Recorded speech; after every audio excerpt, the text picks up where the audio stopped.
جھول سے HRJDO کے نمائندے میر ریحان علی کی رپورٹ کے مطابق جھول شہر کی سیاسی سماجی تنظیموں اور شیعہ علماء کونسل جھول کی سربراہ میں ریلی نکالی گئی۔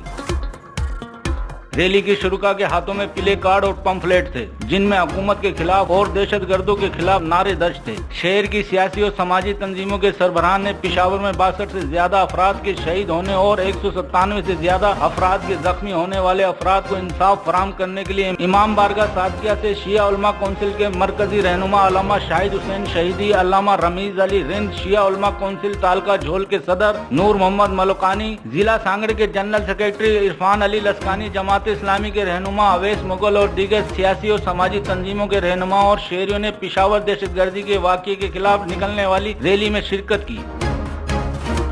ریلی میں شریک رہنماؤں نے دوران خطاب کہا کہ جب حکومتی وزراء کہہ رہے ہیں کہ ان کو حملہ آوروں کے بارے میں پتا تھا تو وزراء جواب دیں کہ دہشت گرد کون ہے اور اتنے بڑے سانحے پر حکومت کیوں خاموش ہے۔ حکومت اپنی حکومت بچانے اور اپوزیشن حکومت گرانے میں لگی ہوئی ہے اور موجودہ حکومت کا کوئی وفاقی وزیر اس واقعے میں شہید ہونے والے افراد کے اہل خانہ سے تعزیت کرنے نہیں گیا اور نہ ہی وزیر اعظم اس واقعے کے شہداء کے گھر گئے۔ ریلی کے شرکاء نے وزیر اعظم Pakistan, chief justice of supreme court, دیگر قانونی اداروں سے مطالبہ کیا کہ پشاور سانحہ کے ذمہ داران کو جلد گرفتار کر کے سخت سزا دی جائے اور حقائق عوام کے سامنے لائے جائیں۔ مزید خبروں اور اپ ڈیٹ کے لیے وزٹ کریں ہمارا YouTube چینل HRJDO نیوز۔